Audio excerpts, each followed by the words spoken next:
Assalamualaikum warahmatullahi wabarakatuh. Selamat datang kembali dalam pembahasan soal bahasa Indonesia. Di video kali ini kita akan membahas soal PPAD atau pemantapan persiapan asesmen daerah yang pertama dari Kabupaten Sleman tahun 2022.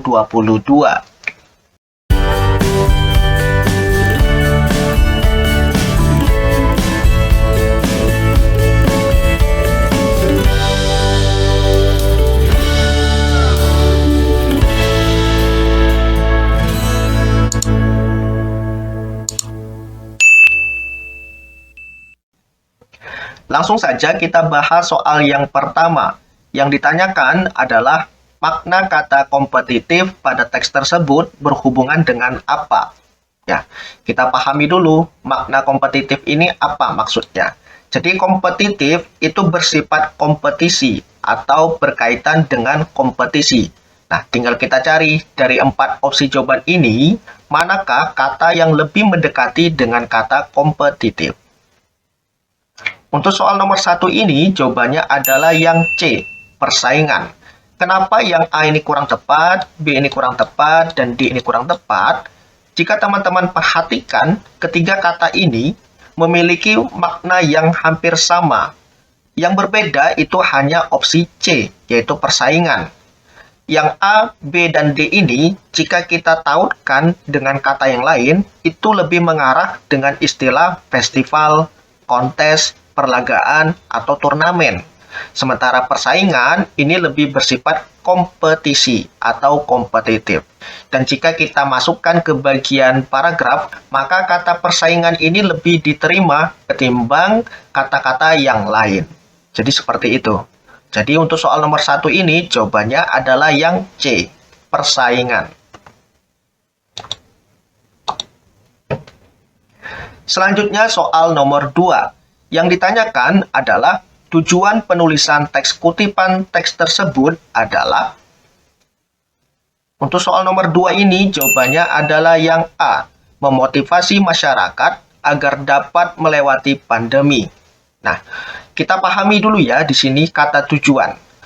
Jadi tujuan itu merupakan sebuah haluan atau maksud atau sesuatu yang ingin kita tuju. Jadi makna tujuan itu seperti itu. Kedua, kita pahami bacaan ini membicarakan tentang apa. Nah, jika teman-teman cermati, paragraf ini membicarakan tentang pandemi COVID dan cara menghadapinya, ya kan? Terletak di sini, di kalimat yang pertama, ya kan? Nah, ini merupakan poin penting yang pertama. Kemudian kita cari poin penting selanjutnya. Di mana letaknya? Di sini kan? Kita jadikan setiap langkah yang relevan dalam merespon perubahan sehingga mampu melewati pandemi ini. Kemudian dilanjutkan lagi, bukanlah yang terkuat atau yang terpintar yang dapat bertahan, melainkan mereka yang paling mampu beradaptasi dengan perubahan. Nah, ini poin pentingnya juga. Nah, setelah kita mengetahui poin pentingnya tadi, maka kita dapat menentukan jawaban yang paling tepat itu yang mana. Maka jawabannya adalah yang A. Kemudian, jika teman-teman cermati paragraf ini lebih mengarah kepada teks persuasi, ya kan? Dan kita ketahui bahwa teks persuasi itu bertujuan untuk mengajak pembaca. Jadi seperti itu. Nah, tinggal kita cari dari keempat jawaban ini, manakah yang lebih mengarah ataupun menggunakan kata operasional yang bersifat persuasi. Yang menggunakan kata persuasi itu hanya opsi A saja. Sementara yang B, C, dan D ini salah. Kenapa? Karena di sini ada kata menjelaskan, kemudian di sini menjelaskan, dan di sini mendeskripsikan. Kedua kata ini, yaitu menjelaskan dan mendeskripsikan, ini lebih mengarah kepada teks deskripsi. Sementara memotivasi, ini lebih mengarah kepada teks persuasi. Jadi jawaban yang paling tepat itu adalah yang A. Selanjutnya kita beralih ke soal nomor 3. Yang ditanyakan adalah pernyataan yang sesuai dengan isi teks adalah. Berarti kan dari 4 jawaban ini hanya ada satu opsi yang benar. Nah, untuk soal seperti ini tinggal kita cross check saja dengan bacaan di atas ini. Ya kan? Untuk soal nomor 3, jawabannya adalah yang D. Kenapa yang A ini kurang tepat? Mari kita lihat. Yang A dikatakan berbagai kebiasaan baru di masa pandemi COVID-19 tidak berpengaruh pada proses ekonomi. Padahal di bacaan ini sangat berpengaruh sekali ya. Jadi COVID-19 itu sangat mempengaruhi perekonomian, ya kan? Padahal di sini dikatakan tidak. Jadi kan tidak sesuai. Ya enggak? Nah, di mana letak kalau COVID-19 itu berpengaruh terhadap proses ekonomi? Di sini kan, pada bagian sini, transaksi dagang cenderung dilakukan secara online. Ini salah satu dampaknya. Kemudian, kita juga menjadi saksi bahwa berbagai rumah makan, warung kopi, dan lain sebagainya yang menawarkan kenyamanan untuk bersosialisasi sudah tidak memungkinkan lagi untuk dijalankan. Nah, ini juga salah satu dampaknya, ya kan? Jadi yang A ini kurang tepat. Kemudian yang B. Yang B ini kenapa kurang tepat? Yang B dikatakan generasi virtual dimungkinkan lahir sebagai kebiasaan yang dilakukan secara online. Apakah benar? Nah, di sini letak salahnya, dimungkinkan. Ya kan? Padahal di bacaan di atas ini ada kata bisa jadi, ya kan? Ada kata bisa jadi. Nah, di sini bisa jadi. Yang berarti tidak 100% generasi virtual itu muncul karena kebiasaan online. Jadi kata bisa jadi ini mengindikasikan bahwa sesuatu itu belum 100% benar. Jadi yang B ini kurang tepat juga. Yang C dikatakan kenyamanan makan di restoran sebagai tempat berkumpul tetap relevan di masa pandemi. Apakah benar? Yang C ini juga salah. Padahal di teks bacaan ini dikatakan atau ditekankan kalau rumah makan itu tidak mungkin untuk dijalankan pada masa pandemi COVID-19. Jadi yang C ini juga kurang tepat. Satu-satunya jawaban yang paling dapat diterima adalah yang D.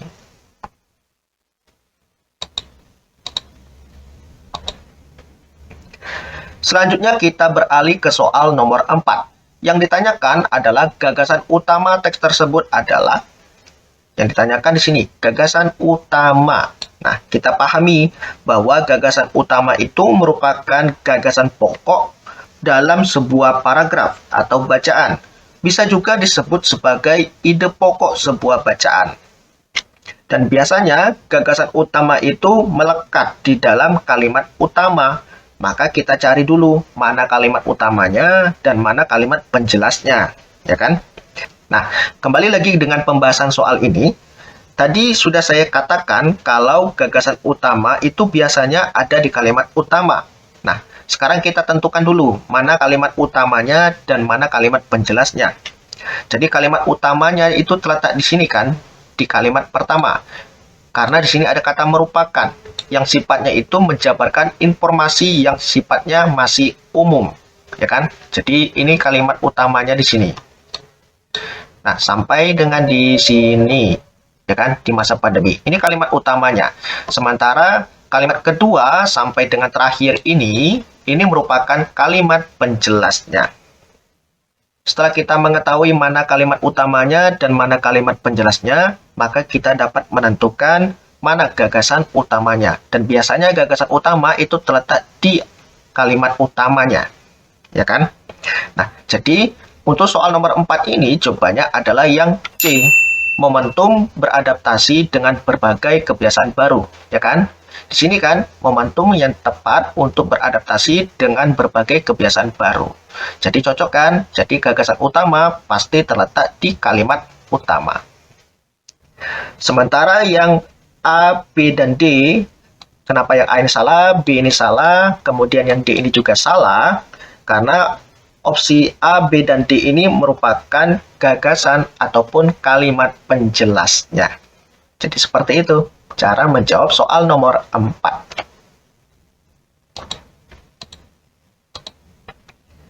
Selanjutnya kita beralih ke soal nomor 5. Yang ditanyakan adalah kalimat yang menyatakan sebab akibat ditunjukkan nomor berapa. Nah, jika teman-teman lihat di sini, di opsi A, B, C, dan D ini, kita lihat di sini opsinya tidak lengkap ya. Padahal di sini ada kata dan atau konjungsi koordinatif. Maka kita tambahkan saja ya di sini dengan angka 1, 2, 3, ini 4. Oke, jadi seperti itu. Nah, kemudian yang ditanyakan di sini adalah kalimat yang menyatakan sebab akibat kan? Yang menyatakan sebab akibat. Dan biasanya sebab akibat itu ditandai dengan konjungsi sebab akibat. Seperti kata karena, maka, sebab, jadi, sehingga, dan lain sebagainya. Tinggal kita cari saja di bacaan ini, manakah kalimat yang menggunakan konjungsi sebab akibat. Ya, jadi yang menggunakan konjungsi sebab akibat di sini hanya di nomor 3 dan nomor 4. Ya kan? Di nomor 3 dapat kita temukan pada kata di sini, karena. Ya kan? Kemudian di kalimat nomor 4 dapat kita temukan pada kata sehingga. Nah, ini merupakan konjungsi sebab akibat. Jadi untuk soal nomor 5 jawabannya adalah yang C, 3 dan 4.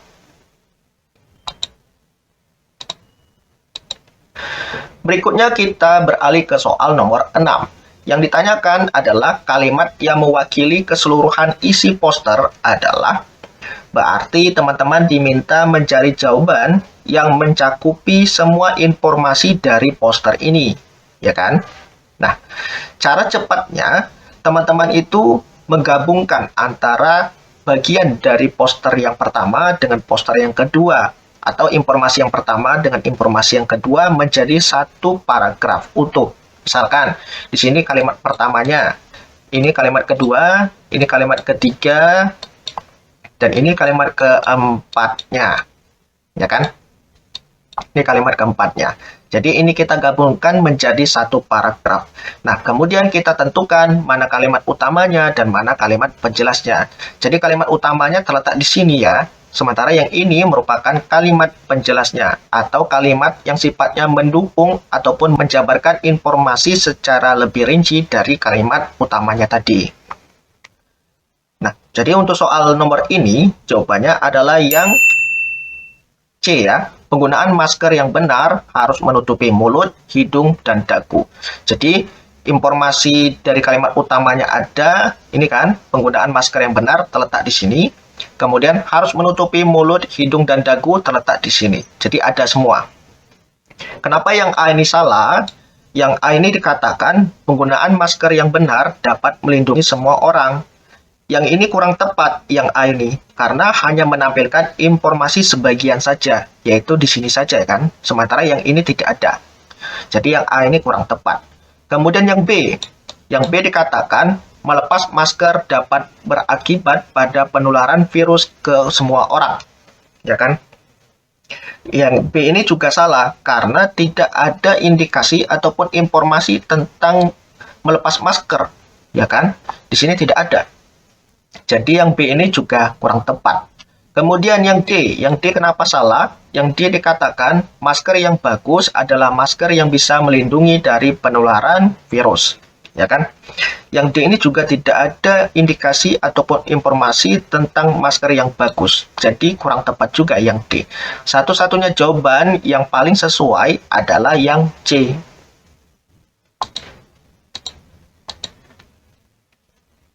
Selanjutnya, soal nomor 7. Yang ditanyakan adalah situasi yang kemungkinan muncul sebagai solusi menumbuh kembangkan kembali nasionalisme adalah. Ya, untuk soal ini berarti kalian itu diminta untuk menentukan pernyataan yang sesuai dengan bacaan tersebut, ya kan? Nah, tapi ingat di sini ditekankan sebagai solusi, ya kan? Yang diminta adalah situasi yang mungkin bisa menjadi sebuah solusi. Jadi pahami dulu di sini yang ditekankan. Kemudian kita pahami bacaan ini. Jadi bacaan ini membicarakan tentang apa? Jadi teks ini membicarakan tentang nilai-nilai nasionalisme yang mulai memudar. Maka solusinya apa yang ditawarkan oleh kita atau yang ditawarkan oleh pemerintah? Jadi seperti itu. Nah, dari pernyataan ini, manakah pernyataan yang sesuai untuk mengindikasikan sebagai sebuah solusi? Untuk soal nomor 7 ini, jawabannya adalah yang A, nomor 1 dan nomor 2. Ya kan? Kenapa yang nomor 3 dan 4 ini salah? Yang nomor 3 dikatakan sosialisasi penerapan nilai-nilai Pancasila dalam jati diri masyarakat. Nah, yang ditekankan di sini hanya sosialisasi, ya kan? Padahal solusi itu memerlukan sebuah implementasinya. Jadi sosialisasi ini hanya menyampaikan saja informasi tentang nilai-nilai Pancasila. Sementara implementasinya seperti apa itu tidak disebutkan atau tidak ditekankan. Jadi nomor 3 ini kurang tepat. Yang nomor 4. Yang nomor 4 disebutkan pemberian sanksi yang memberatkan bagi warga yang tidak hormat bendera. Nah, di sini ya salahnya. Pemberian sanksi. Justru apabila nomor 4 ini diterapkan, maka nanti akan menimbulkan kegaduhan. Dan pemerintah pasti akan dicap sebagai pemerintahan yang otoriter oleh masyarakat. Sementara nomor 1 dan nomor 2 ini lebih dapat diterima. Jadi soal nomor 7 jawabannya adalah yang A, nomor 1 dan nomor 2.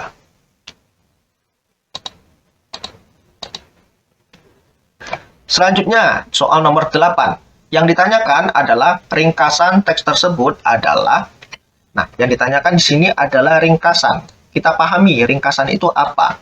Jadi, ringkasan itu merupakan hasil meringkas dari aktivitas menentukan intisari dari masing-masing bagian bacaan. Nah, karena di sini ada 2 paragraf, ya kan? Ini paragraf 1 dan ini paragraf 2. Maka kita tentukan dulu dari kedua paragraf ini. Masing-masing paragraf ini membicarakan tentang apa.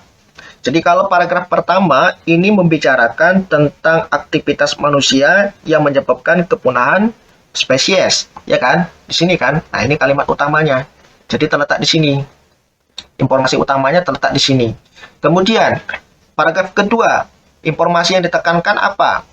Kalau paragraf kedua ini lebih menekankan tentang kepunahan spesies yang mengakibatkan bahaya bagi ekosistem, ya kan? Nah, di sini. Jadi informasi yang ditekankan di sini. Nah, setelah kita mengetahui informasi dari paragraf 1 dan paragraf kedua, tinggal kita gabungkan saja kedua informasi tersebut dengan sebuah konjungsi. Jadi soal nomor 8 ini yang paling tepat itu adalah yang A. Kenapa yang B ini salah atau kurang tepat? Yang B ini ditekankan kepunahan spesies mengakibatkan bahaya bagi ekosistem karena berdampak pada peningkatan atau penurunan jumlah populasi spesies. Walaupun di sini ada konjungsi, tetapi yang B ini hanya menyebutkan informasi yang ada di paragraf kedua saja, sementara yang pertama itu belum ada. Jadi kurang tepat. Padahal ringkasan itu harus mencakupi seluruh informasi dari paragraf 1 dan 2. Kemudian yang C. Yang C dikatakan berbagai aktivitas manusia menyebabkan kepunahan spesies, sehingga memunahkan sumber pemenuhan kebutuhan hidup manusia.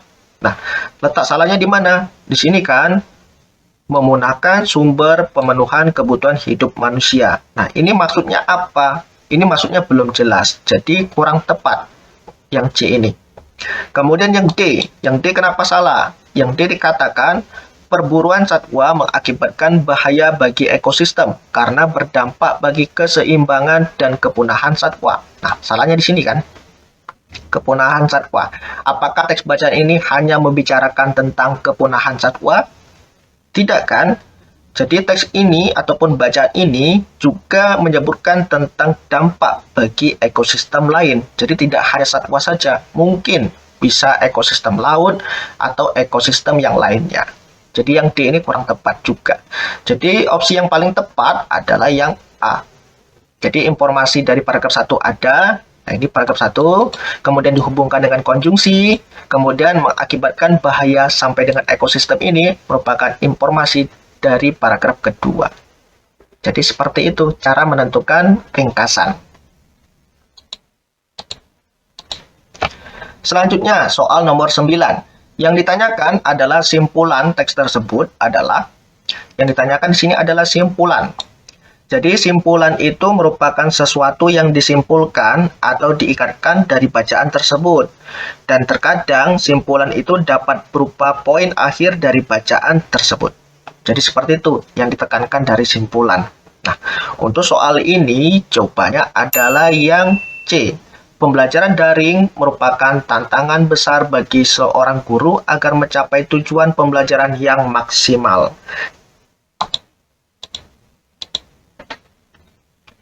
Selanjutnya soal nomor 10. Yang ditanyakan adalah kalimat fakta ditunjukkan nomor berapa. Nah, yang ditanyakan di sini adalah kalimat fakta ya.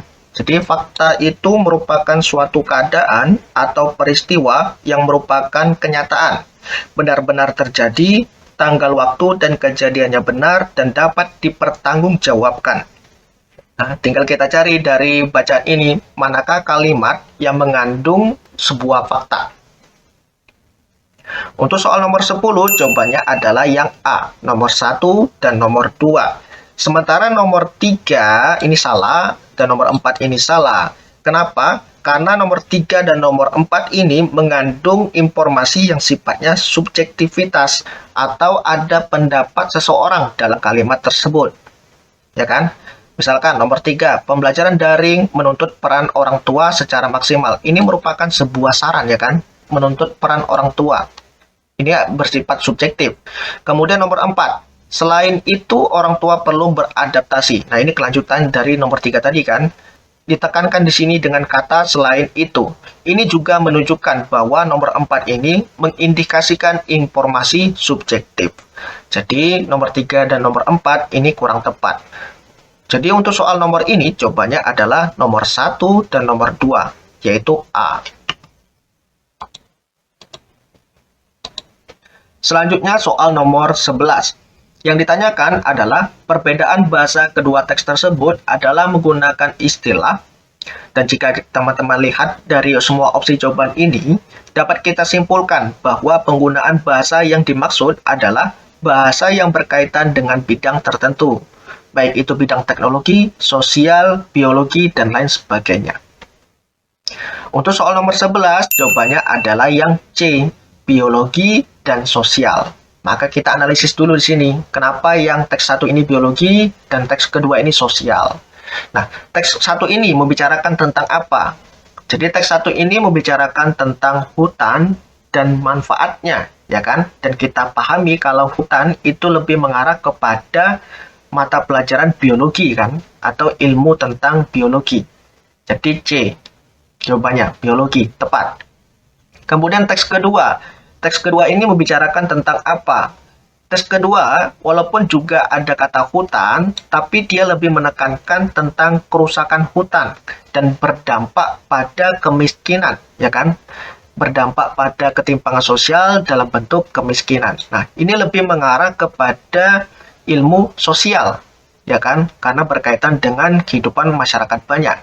Jadi, nomor 11 ini jawabannya yang tepat adalah yang C. Kalau teknologi ini pasti berkaitan dengan ilmu pengetahuan atau kecanggihan sebuah alat. Kalau sosial itu pasti berkaitan dengan kepentingan umum atau orang banyak. Kalau biologi pasti berkaitan dengan keadaan atau sifat makhluk hidup. Dan hutan ini lebih mengarah kepada keadaan atau makhluk hidup. Jadi nomor 11 ini jawaban yang paling tepat adalah yang C. Jadi seperti itu cara menjawab soal nomor 11. Berikutnya, soal nomor 12. Yang ditanyakan adalah perbedaan pola penyajian kedua teks tersebut adalah. Nah, di sini kita pahami dulu ya, ada kata pertentangan, kronologis, sebab akibat. Ya, ada 3 kata itu. Nah, kita pahami kalau pertentangan pasti ada informasi yang sifatnya berlawanan dari kedua teks ini. Kemudian kalau kronologis berarti menyampaikan informasi tentang tahapan kejadian. Kalau sebab akibat, dia menyampaikan informasi yang ada hubungan sebab akibatnya.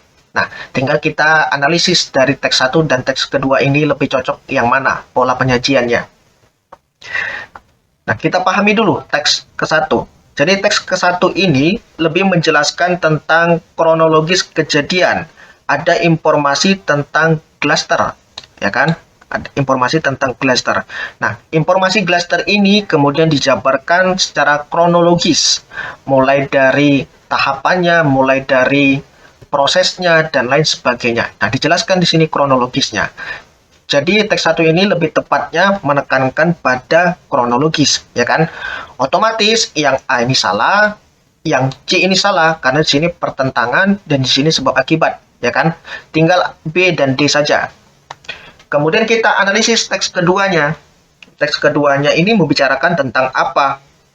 Jadi teks kedua ini membicarakan tentang adanya hubungan sebab akibat dalam teks tersebut. Kenapa? Karena di sini ada kata-kata yang menekankan hubungan sebab akibat. Misalkan di sini menyebabkan, ya kan? Kemudian ada lagi nggak? Di sini menyebabkan. Kemudian ada akibatnya. Nah, kata-kata ini mengindikasikan adanya hubungan sebab akibat. Apa yang dihubungkan dan apa akibatnya. Apa penyebabnya dan apa akibatnya. Misalkan di sini penyebabnya pemanasan global yang terjadi. Maka akibatnya Gloucester mencair dalam kurun waktu beberapa minggu saja. Ya kan? Ada hubungan sebab akibat. Otomatis yang menyebutkan hubungan sebab akibat itu yang D. Dan yang B ini kurang tepat.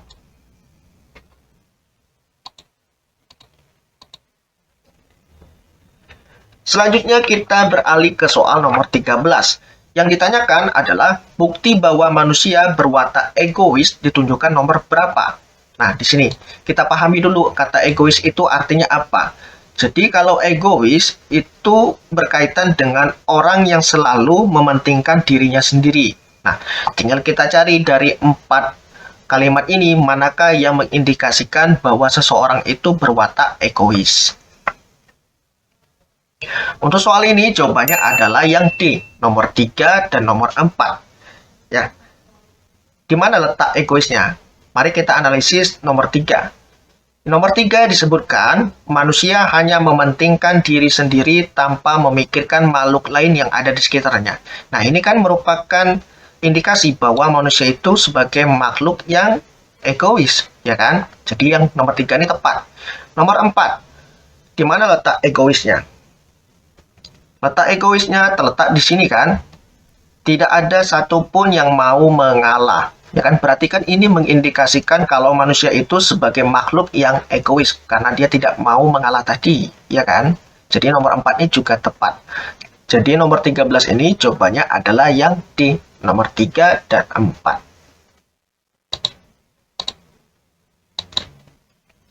Selanjutnya soal nomor 14. Yang ditanyakan adalah peristiwa inti yang dialami tokoh pada kutipan tersebut ditunjukkan nomor berapa?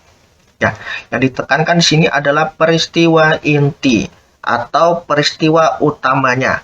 Jadi di sini ada pernyataan, di sini ada teks bacaan. Nah, dari keempat pernyataan ini, manakah pernyataan yang lebih tepat untuk menunjukkan bahwa pernyataan ini sebagai peristiwa inti? Jadi seperti itu. Nah, kita pahami dulu ya di sini. Jadi inti bacaan ini membicarakan tentang apa? Jadi bacaan ini menekankan pada informasi yang sifatnya menyindir. Menyindir siapa? Yaitu menyindir manusia yang telah melakukan kerusakan lingkungan dan udara, ya kan? Nah, tinggal kita cari di sini pernyataan yang paling sesuai dengan peristiwa inti yang mana. Untuk soal nomor 14, jawabannya adalah yang A, nomor 1 dan nomor 2. Jadi nomor 3 ini salah, nomor 4 ini juga salah.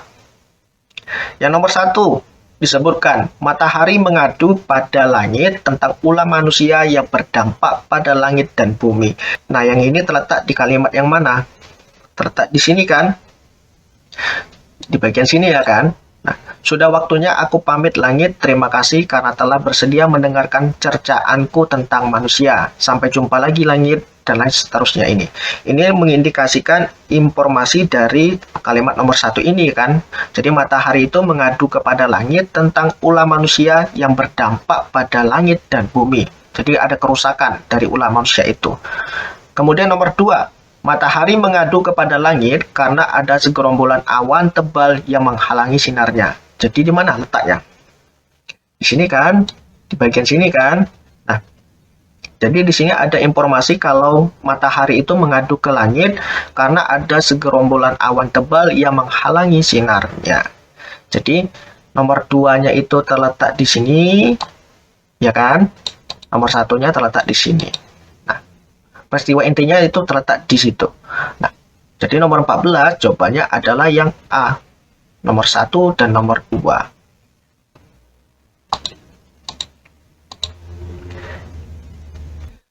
Selanjutnya soal nomor 15. Yang ditanyakan adalah alasan matahari semakin marah menarikkan sinarnya karena matahari. Ya, untuk soal ini jawabannya adalah yang D. Kesal dengan semua ulah manusia. Ya kan? Nah, jika kita cermati dari bacaan ini, di situ ada kata mereka, ya kan? Nah, di sini kata mereka. Ya kan? Kemudian di sini juga ada kata mereka. Nah, kata mereka di sini maksudnya siapa? Pasti maksudnya adalah manusia yang melakukan pengerusakan di muka bumi. Jadi seperti itu. Jadi matahari ini kesal dengan ulah manusia.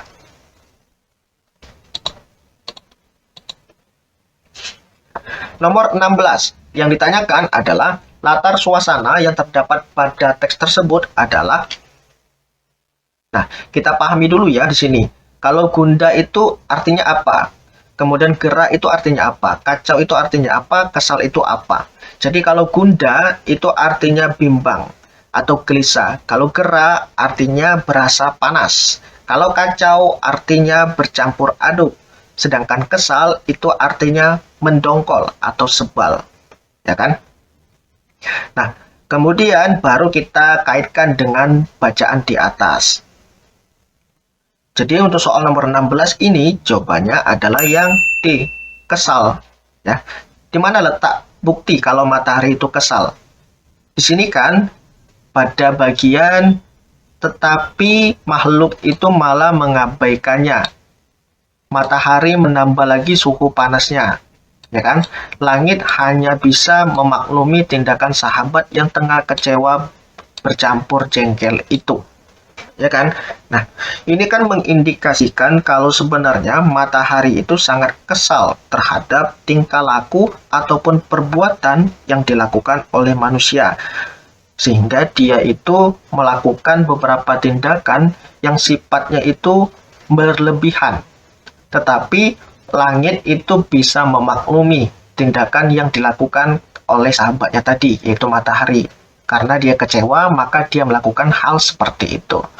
Jadi, soal nomor 16 ini jawabannya adalah yang D, kesal. Nah, di sini juga ada kata jengkel kan? Nah, jengkel itu kan sinonimnya adalah kesal. Ya kan? Jadi seperti itu cara menjawab soal nomor 16. Selanjutnya, soal nomor 17. Yang ditanyakan adalah cara pengarang menggambarkan watak tokoh manusia yang rakus melalui. Untuk soal nomor 17, jawabannya adalah yang C, dialog antar tokoh. Ya kan? Nah, di mana letak dialognya? Di sini kan? Di sini ada dialog dari matahari, ya kan? Biasanya ditandai dengan tanda petik 2, ya kan? Nah, ini tanda petik 2. Ini merupakan dialog yang disampaikan oleh tokoh matahari. Kemudian ada lagi nggak dialognya? Di sini kan? Nah, ini dialog yang disampaikan oleh langit. Nah, kedua dialog ini membicarakan tentang tingkah laku manusia yang rakus. Jadi seperti itu cara menjawab soal nomor 17. Jadi jawabannya adalah yang C. Selanjutnya kita beralih ke soal nomor 18. Yang ditanyakan adalah kutipan teks tersebut merupakan alur bagian. Untuk soal ini jawabannya adalah yang D, penyelesaian. Kenapa yang A ini salah? Yang A ini lebih mengarah kepada proses atau cara atau perbuatan meleraikan atau memisahkan. Jadi kurang tepat. Karena tidak ada indikasi saling berkelahi dalam teks bacaan ini, ya kan? Kemudian yang B kenapa salah? Yang B ini lebih mengarah kepada perselisihan, padahal di sini tidak ada perselisihan, ya kan? Baik itu antara matahari dengan langit dan lain sebagainya. Kemudian Yang C kenapa salah? Yang C ini dikatakan perkenalan. Perkenalan itu sebagai perbuatan yang saling berkenalan antara dua orang atau lebih, ya kan? Nah, ini juga kurang tepat karena tidak ada informasi tentang perkenalan antar tokoh, ya kan? Sementara di teks bacaan ini lebih menekankan tentang penyelesaian sebuah masalah. Jadi seperti itu. Di mana letak penyelesaiannya? Di sini kan? Benar apa yang kau katakan Bumi, aku melupakan hal itu. Terima kasih karena telah mengingatkan hal penting itu kembali. Aku salut denganmu Bumi dan seterusnya. Ini merupakan suatu solusi ataupun suatu penyelesaian dari konflik yang terjadi antara matahari dengan manusia. Jadi soal nomor 18 jawabannya adalah yang D. Selanjutnya soal nomor 19. Yang ditanyakan adalah makna simbol bergelimang tanah adalah, untuk soal ini jawabannya adalah yang A, bekerja keras. Nah, jika kata bekerja keras ini kita masukkan ke bacaan untuk menggantikan kata bergelimang tanah ini, ya kan? Maka kalimatnya lebih cocok daripada opsi yang lain. Ya kan? Kalau bergelimang tanah ini maksudnya adalah seseorang yang bekerja keras atau seseorang yang mau bekerja keras. Jadi seperti itu.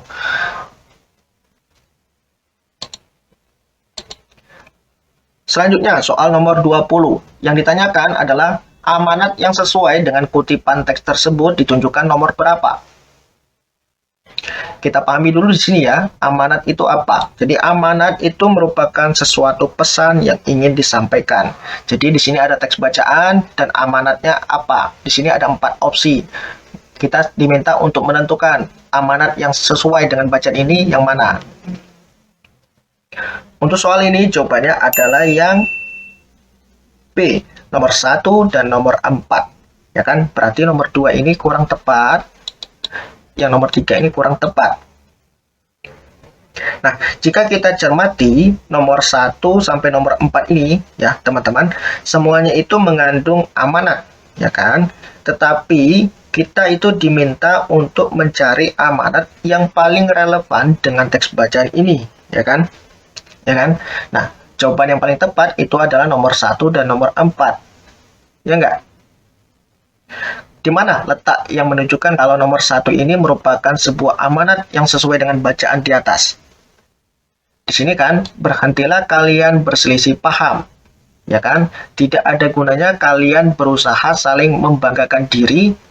Kamboja berusaha menengahi adu mulut teman-temannya meski dalam hati ia kesal dengan kesombongan aglonema. Nah, ini kan mengindikasikan informasi kalau kita itu seharusnya bersikap rendah hatilah meskipun memiliki kelebihan, ya kan? Jadi nomor 1-nya di sini. Kemudian nomor 4-nya di mana? Nomor 4 dikatakan jangan menyimpan dendam pada teman yang telah menyakiti kita. Di mana letaknya? Di sini kan? Melihat hal itu, Euphorbia dan Kamboja merasa iba, ya kan? Dihampirinya aglonema yang sedang menangis. Nah, di sini kan. Dihampirinya aglonema yang sedang menangisi daun-daun indahnya. Ya kan? Kemudian Kamboja menghiburnya dan menasehati aglonema untuk bersahaja. Walaupun Euphorbia dan Kamboja tadi direndahkan oleh si aglonema, tetapi keduanya tidak menaruh rasa dendam terhadap aglonema tadi. Jadi nomor 4-nya terletak di sini. Ya kan? Nah, dengan demikian jawaban yang paling tepat adalah yang B.